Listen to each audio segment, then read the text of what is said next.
Cricket की दुनिया में आज एक ऐसा नतीजा आया है जिस पर यकीन करना मुश्किल है। ऑस्ट्रेलिया अपने ही घर में बांग्लादेश से 9 विकेट से हार गया और ये कोई आखिरी गेंद का चमत्कार नहीं था। बांग्लादेश ने पहले ऑस्ट्रेलिया को 198 रन पर समेट दिया, फिर खुद 426 रन ठोक दिए और इसके बाद ऑस्ट्रेलिया की दूसरी पारी भी 284 रन पर खत्म कर दी।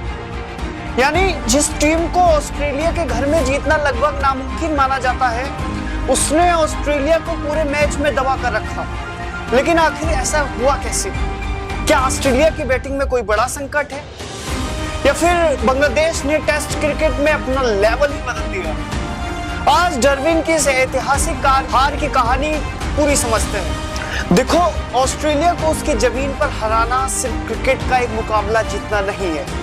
यहाँ कंडीशंस अलग होती हैं, पिच, मौसम, उछाल, तेज गेंदबाजों को फायदा और सबसे बड़ी बात ऑस्ट्रेलिया का घरेलू अनुभव। इसलिए जब ऑस्ट्रेलिया और बांग्लादेश आमने सामने आए तो कागज पर ऑस्ट्रेलिया साफ तौर पर मजबूत नजर आ रहा था, लेकिन टेस्ट क्रिकेट कागज पर नहीं होता है। मैदान पर पहली इनिंग्स में ऑस्ट्रेलिया की बैटिंग लड़खड़ा गई। ऑस्ट्रेलिया सिर्फ 198 रन पर ऑल आउट हो गया और यहीं से बांग्लादेश को वो मौका मिल गया जिसका उसे इंतजार था।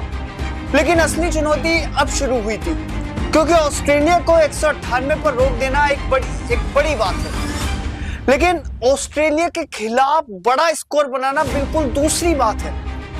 बांग्लादेश ने इस मौके को हाथ से नहीं खोने जाने दिया। बांग्लादेश की बैटिंग शुरू हुई और सबसे बड़ी बात, घबराहट नहीं थी। बांग्लादेश ने ऑस्ट्रेलिया बॉलर्स के खिलाफ धैर्य दिखाया, धीरे धीरे स्कोर कार्ड आगे बढ़ता गया। फिर आया तंजीद हसन का शानदार प्रदर्शन। उन्होंने 101 रन की सेंचुरी लगाई और बांग्लादेश का स्कोर बढ़ता चला गया। फिर जब इनिंग्स खत्म हुई तो स्कोर कार्ड देखकर ऑस्ट्रेलिया के लिए स्थिति बहुत खराब थी। यानी पहली इनिंग्स के बाद बांग्लादेश के पास 228 रन की बढ़त थी। अब जरा इस स्थिति को समझो। पहली इनिंग्स में ऑस्ट्रेलिया 198, बांग्लादेश 426।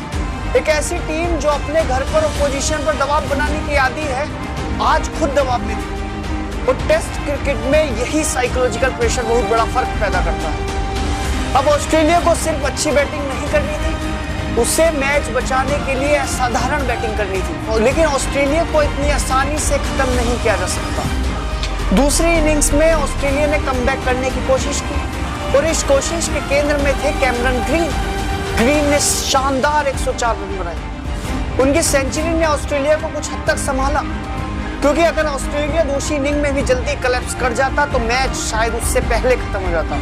ग्रीन ने रेजिस्टेंस दिखाया, उन्होंने बांग्लादेश के बॉलर्स का सामना किया और ऑस्ट्रेलिया के स्कोर को आगे बढ़ाया। लेकिन टेस्ट क्रिकेट में सिर्फ एक बल्लेबाज की बड़ी इनिंग्स काफी नहीं होती, आपको दूसरे छेद पर भी सपोर्ट चाहिए और ऑस्ट्रेलिया की वही कंसिस्टेंसी नहीं मिली। ऑस्ट्रेलिया को दूसरी इनिंग्स आखिरकार 284 रन पर समाप्त हो गई। अब बांग्लादेश के सामने टारगेट था सिर्फ 57 रन और यहां से इतिहास बस कुछ कदम दूर था। बांग्लादेश की इस जीत को सिर्फ उसकी बैटिंग के कारण नहीं समझा जा सकता। इस जीत की असली नींव रखी उसकी बॉलिंग ने। हसन महमूद ने पूरे मैच में शानदार गेंदबाजी करते हुए 9 विकेट्स लिए और दूसरी तरफ मेहदी हसन मिराज ने भी बल्ले और गेंद दोनों से योगदान दिया। उन्होंने 65 रन बनाए और 4 विकेट्स भी लिए। यानी बांग्लादेश की जीत सिर्फ एक खिलाड़ी की कहानी नहीं थी, यह एक कंप्लीट टीम परफॉर्मेंस थी। बॉलिंग ने ऑस्ट्रेलिया को पहली इनिंग्स में 198 रन पर रोक दिया, बैटिंग ने 426 रन बनाकर विशाल बढ़त बनाई और फिर बॉलिंग ने दूसरी इनिंग्स में ऑस्ट्रेलिया को 284 रन पर रोक दिया। और जब जीत के लिए सिर्फ 57 रन चाहिए थे, तब बांग्लादेश ने कोई अननेसेसरी ड्रामा पैदा नहीं किया। यही इस टीम की मैच्योरिटी दिखाती है। अब आती है मैच की आखिरी और सबसे महत्वपूर्ण कहानी। बांग्लादेश के सामने टारगेट था 57 रन। कागज पर देखें तो ये बहुत छोटा टारगेट है, लेकिन ऑस्ट्रेलिया में ऑस्ट्रेलिया के खिलाफ टेस्ट जीतने का प्रेशर अलग होता है। 1-2 शुरुआती विकेट्स गिर जाएं तो छोटा टारगेट भी बहुत बड़ा हो सकता है। ऑस्ट्रेलिया को उम्मीद थी कि शायद बांग्लादेश प्रेशर में गलती करेगा, लेकिन बांग्लादेश ने वही किया जो उसे पूरे मैच में करना था, शांत रहा। रन्स आते गए, टारगेट करीब आता गया और आखिरकार बांग्लादेश ने सिर्फ 1 विकेट खोकर 57 रन का लक्ष्य हासिल कर लिया और इसके साथ ही इतिहास बन गया। यह ऑस्ट्रेलिया की धरती पर बांग्लादेश की पहली टेस्ट विक्ट्री थी, एक ऐसी जीत जिसे बांग्लादेश क्रिकेट लंबे समय तक याद रखेगा। लेकिन कहानी अभी खत्म नहीं हुई, क्योंकि एक टेस्ट मैच जीतना इतिहास है, लेकिन पूरी सीरीज जीतना एक अलग स्तर की उपलब्धि हो। अब ऑस्ट्रेलिया के पास जवाब देने का मौका है। दूसरा टेस्ट 22 से 26 अगस्त के बीच मैके में खेला जाना है और इस बार ऑस्ट्रेलिया बांग्लादेश को बिल्कुल हल्के में नहीं लेगा।